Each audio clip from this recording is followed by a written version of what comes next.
पहले तो इस टाइम क्योंकि हम काफ़ी ज़्यादा क्रिटिकल सिचुएशन फेस कर रहे हैं, लास्ट टाइम से ज़्यादा क्रिटिकल सिचुएशन इस टाइम हो गई है और मीडिया का इस टाइम रोल हम सबको ही पता है कि इस टाइम कितना ज़्यादा इम्पॉर्टेंट हो गया है फॉर एवरीथिंग, चाहे वो क्रिटिकल सिचुएशंस रिपोर्ट करना हो या उन सिचुएशंस के रिगार्डिंग रेमेडीज़ को कहाँ कहाँ तक लोगों तक कैसे पहुँचाना है ये हो, या फिर लोगों तक ये कोई सिचुएशन को उनको ये मैसेज देना हो कि वो लोग कहाँ अप्रोच करें और कहाँ नहीं अप्रोच करें।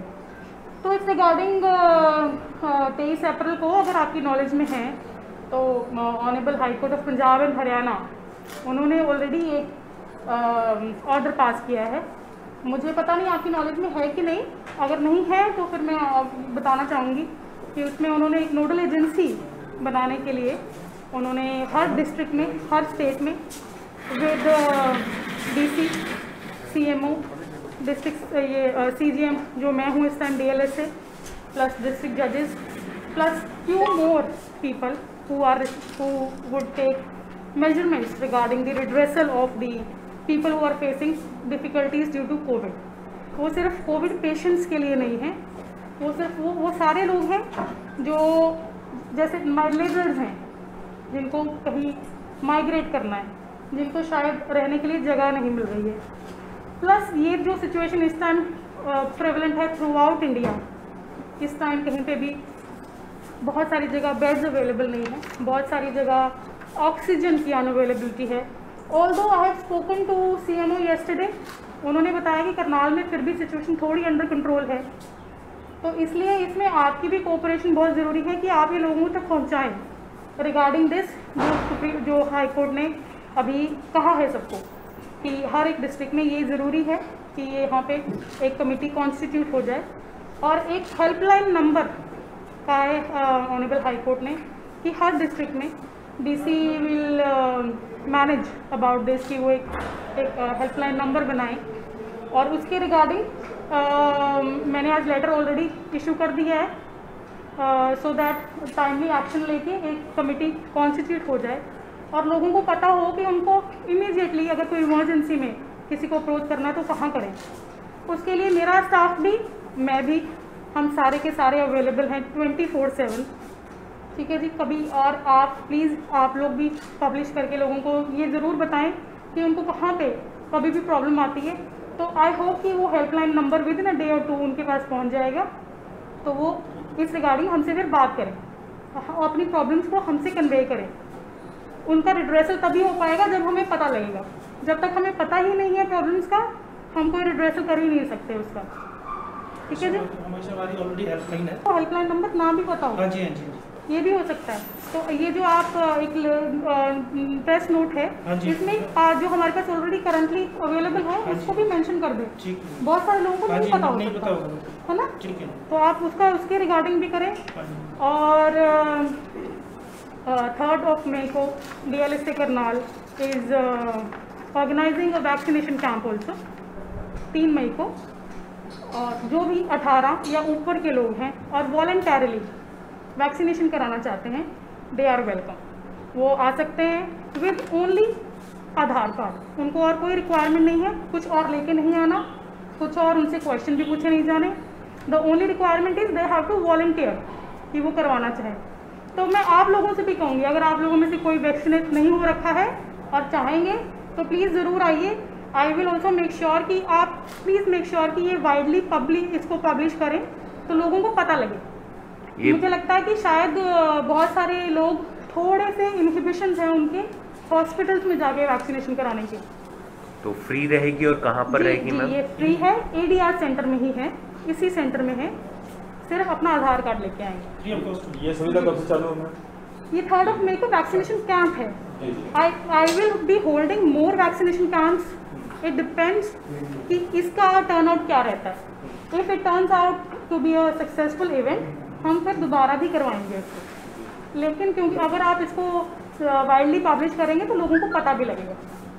ठीक है जी, तो लोग इसलिए आ भी ज़्यादा पाएंगे। ऑल्दो मेरे ख्याल से आप में से कईयों ने ऑलरेडी इस चीज़ को काफ़ी वाइड लेवल पे पब्लिश कर चुके हैं, फिर भी शायद अभी बहुत सारे लोगों को नहीं पता। मैं पर्सनली भी बहुत लोगों को बता रही हूँ, आप प्लीज़ इस चीज़ को और थोड़ा पब्लिश करें, so that this is the need of the hour. शायद जो इतनी प्रॉब्लम्स हम फेस कर रहे हैं वो शायद already it will come down once the people are vaccinated. ठीक है जी, and I will get myself vaccinated also उसी दिन। राइट, को जैसे मैंने भी कई लोगों से बात की है, I have spoken to both of them, the people who have got themselves vaccinated, people who are yet to do it, you know. तो मेरे को मुझे ये समझ में नहीं आता कि उनकी इन्विटेशन किस बात को लेके है। उनको ये लगता है कि उनको प्रॉब्लम हेल्थ वाइज हो जाएंगी, या उनको ये लग रहा है कि इस चीज़ से कुछ फ़र्क ही नहीं पड़ना। इट इज़ राइट, ये चीज़ तो सही है कि कोविड का वैक्सीनेशन कोविड प्रिवेंट नहीं करता। शायद लोगों को ये बहुत वाइड लेवल पे पता नहीं है। कोविड का वैक्सीनेशन कोविड के अगेंस्ट कोई वो नहीं है कि ये कोविड को होने से रोकेगा। It will help in removing the fatal effect of Covid.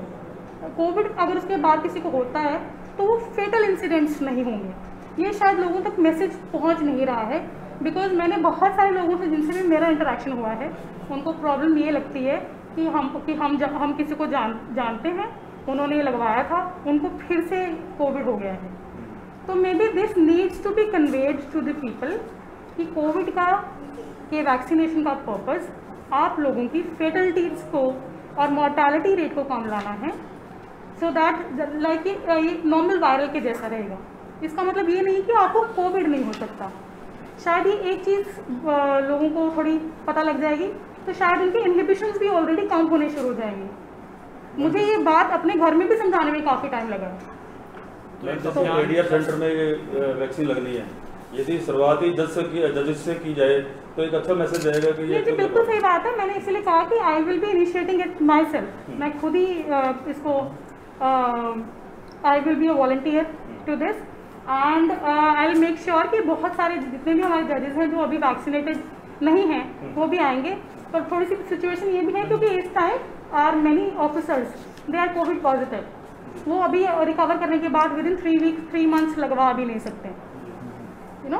तो ये भी जी हाँ, ये भी आप लोगों को कन्वे करना ज़रूरी है कि जो भी कोविड से रिकवर कर चुके हैं वो अपनी उस डेट से जिस दिन वो कोविड पॉजिटिव आए हैं उस दिन से 90 डेज तक उनको वेट करना है वैक्सीनेशन लगवाने का, क्योंकि तब तक इट इज़ प्रिज्यूम्ड कि उनमें एंटीबॉडीज़ हैं, तब वो कोविड का वैक्सीनेशन शायद इतना इफेक्टिव नहीं रहेगा।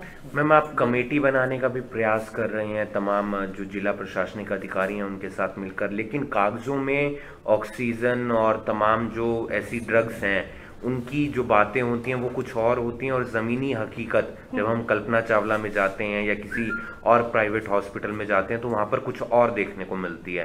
तो वो असमंजस की स्थिति ना पैदा हो, उसके लिए क्या प्रयास किए जाएंगे? ये प्रयास इसीलिए हाई कोर्ट ने कॉग्निजेंस सू मोटो इस चीज़ का लिया है कि ये जो आप कह रहे हैं ब्लैक एंड वाइट में चीज़ें अलग हैं और ग्राउंड रियलिटीज़ अलग हैं, सो दैट उन दोनों में एक सिमिट्री आ जाए। इसीलिए ये कमेटी आई है कि इसमें जितने भी एक डिस्ट्रिक्ट के जितने भी ऑफिसर्स इस लेवल के हैं कि वो they can help the people in you know giving them remedies on time, proper remedies, proper solution, proper basic facilities on time, so that इसमें सबके सब जितने भी कमेटी मेंबर्स हैं सबके सब वुड बी रिस्पॉन्सिबल। इसमें किसी एक का लेना देना नहीं है कि सिर्फ एक को फोन जाएगा तो वो एक एक्ट करेंगे। इसमें से हम में से किसी को भी पता लगता है, हमारे पास कोई भी कॉल आती है तो वी विल मेक एफर्ट कि उसको जल्दी से जल्दी उस चीज़ को हम सॉर्ट आउट कर सकें। तो ये इसलिए एफर्ट किए गए हैं हाई कोर्ट के द्वारा। ये हेल्प नहीं, this is for both purposes. इसका पर्पस सिर्फ यही नहीं है। अगर कोई यही बता रहा है कि हमारा तो कोई सुन ही नहीं रहा है, ठीक है जी, तो हेल्पलाइन का मतलब ही वही है। हेल्पलाइन का मतलब क्या है? टू हेल्प पीपल, ठीक है जी। तो हेल्प का मतलब सिर्फ ये नहीं है कि उनको जाके कुछ देना ही है। हेल्पलाइन का मतलब है कि वो भी जो भी अपना बताएंगे कि उनको कहाँ कहाँ परेशानियाँ आ रही हैं उस चीज़ के रिगार्डिंग वो अपना हमें बता सकते हैं, और उस चीज़ के रिगार्डिंग क्या किया जा सकता है वो भी उसी टाइम ही देखा जाएगा। बट क्योंकि एक हेल्पलाइन ऐसी बना दी है जिसमें सारे के सारे ऑफिसर्स अब इन्वॉल्व हो गए हैं, judicial as well as administrative, तो इट इज़ एक्सपेक्टेड कि थोड़ा प्रॉब्लम्स का सोल्यूशन जल्दी मिल जाएगा, बिकॉज एक कलेक्टिव कोलैबोरेशन रहेगी। कोरोना वैक्सीन सबको लगे, इस बात का ध्यान प्रशासन भी रख रहा है और साथ ही साथ जो न्यायिक परिसर है वो भी रखता हुआ नजर आ रहा है। सरकार भी अपने काम को लेकर सजग है, लेकिन अभी भी कुछ लोग लापरवाही जरूर बरतते हुए नजर आ रहे हैं। लेकिन जितनी सावधानी बरती जाएगी उतनी हम जल्दी कोविड को हरा पाने में सक्षम रहेंगे। इस समय हम करनाल के डिस्ट्रिक्ट लीगल सर्विस अथॉरिटी के अंदर मौजूद हैं और यहाँ पर 3 तारीख को वैक्सीनेशन का एक प्रोग्राम चलाया जाएगा। इस समय हमारे साथ सीजीएम मैम जसबीर जी मौजूद हैं। मैम, क्या कहना चाहेंगे, किस तरीके से आप युवाओं को मोटिवेट करना चाहेंगे, क्योंकि 1 मई से पूरे हरियाणा के अंदर फ्री वैक्सीनेशन है जिनकी उम्र 18 साल से प्लस है, तो 3 तारीख से यहाँ पर भी वैक्सीन लगाई जाएगी, तो किस तरीके से आप मोटिवेट करना चाहेंगे? देखिए, पर्पस ही यही था 3 मई को रखने का कि 1 मई से 18 और 18 साल से ऊपर सब लोग वैक्सीनेशन के लिए एलिजिबल हो जाएंगे। तो ये क्राइटेरिया जो है, जो लोगों में थोड़ी सी प्रॉब्लम्स, क्योंकि मेरे को कई लोग वो भी मिले हैं जो 30 या 30 प्लस थे and they were willing to be vaccinated, लेकिन क्योंकि अब इस चीज़ को का क्राइटेरिया ही ख़त्म हो गया, इसीलिए हमने इसको 3 मई को ऑर्गेनाइज़ किया है।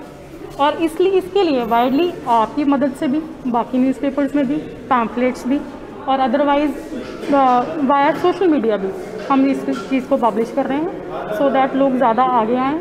और क्योंकि अब 18 साल से ऊपर कोई भी लगवा सकता है, आई एम श्योर कि बहुत सारा हमारा यूथ ऑलरेडी विलिंग है इसको कराने के लिए, क्योंकि लोगों को वैसे ही बहुत ज़रूरत हो गई है इस time. The only remedy available to us now is to be vaccinated. ये नहीं तो और कुछ है ही नहीं। हम वैक्सीनेटेड हैं, हम सेफ़ रहेंगे, उसके रिगार्डिंग हम ये प्रयास कर रहे हैं और ये प्रयास हम देखते हैं कितना सफल होता है हमारा। उसके बाद और ऐसे काम भी ऑर्गेनाइज किए जाएंगे। मैम, दिल्ली हाई कोर्ट ने जब वहाँ पर सुनवाई होती है तो एक बात उनकी तरफ से कही जाती है ऑक्सीजन को लेकर कि जो अफसर अड़ंगा डाल रहे हैं या पंगा डाल रहे हैं ऑक्सीजन ना देने में, हम उनको फांसी तक पर लटका सकते हैं। तो किस तरीके से ऑक्सीजन की जो रियलिटी है वो ग्राउंड लेवल पर भी सही हो, कागजों में भी सही हो, तो हमारी जुडिशरी जो है वो क्या करती हुई नजर आ रही है? कोई कमेटी बनाने का प्रयास किया जा रहा है? देखिए, इस regarding Punjab and Haryana high court ने ऑलरेडी एक कमेटी को गठित करने के आदेश पारित कर दिए हैं। 23 अप्रैल को ये सब जगह पे एक कमेटी हर एक डिस्ट्रिक्ट में बनाई जाएगी, जिसमें डीसी, डिस्ट्रिक्ट जजेस, डीएलएसएस के सेक्रेटरीज, सीएमओ, ऐसे कई सारे ऑफिसर्स हैं जो एक कमेटी को के मेंबर्स होंगे और एक हेल्पलाइन नंबर दिया जाएगा लोगों को, तो पता लग जाएगा उनको कि उनको कभी भी कोई प्रॉब्लम्स आती हैं तो हम में से वो किसी को भी फ़ोन करेंगे। It will not be responsibility of only 1 person. ये रिस्पॉन्सिबिलिटी अब कलेक्टिव हो गई है सबकी, तो इसके लिए हम सारे ही अब तैयार हैं। इसीलिए हाई कोर्ट के जो ऑनरेबल हाई कोर्ट के जितने भी ऑर्डर्स हैं उसको इम्प्लीमेंट करने के लिए काफ़ी लेवल तक already steps have been taken. लोगों से क्या अपील करना चाहेंगे, क्योंकि आप करनाल से जुड़े हुए हैं, फिलहाल यहाँ पर आप काम कर रहे हैं, किस तरीके से करनाल के लोगों को समझाना चाहेंगे, एक अपील करना चाहेंगे? देखिए, सिर्फ इस टाइम तो है स्टे होम स्टे सेफ। हम लोग we can not stay home because we are coming out. हम आप लोगों के लिए बाहर हैं इस टाइम। हम अपने घरों से काम नहीं कर पा रहे हैं क्योंकि हमें बाकी सबका भी ध्यान रखना है और अपना भी ध्यान रखना है।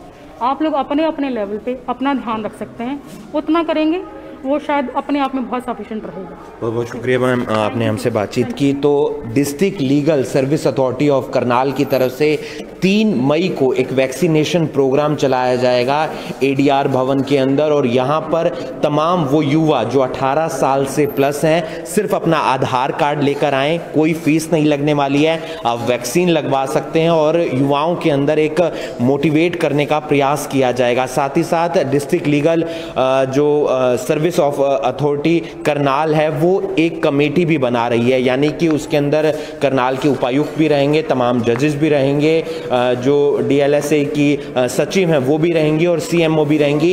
ये इस बात की पारदर्शिता करने के लिए कमेटी बनाई जा रही है कि ग्राउंड रियलिटी क्या है और कागजों में क्या बात है, क्योंकि ऑक्सीजन की कमी को लेकर तमाम अलग अलग जिलों में बातें सामने आती रहती हैं। तो जो लोग मदद चाहते हैं वो इनके कॉन्टैक्ट नंबर पर संपर्क कर पाएंगे और ये देख पाएंगे कि किस तरीके से काम होता हुआ नजर आ रहा है। अगर कहीं भी गड़बड़ी पाई जाती है तो फिर इनकी तरफ से एक्शन भी लिया जा सकता है। इस वीडियो को आप ज़्यादा से ज़्यादा शेयर कीजिए और बाकी तमाम खबरों के लिए आप जुड़े रहिए करनाल ब्रेकिंग न्यूज़ के साथ। नमस्कार।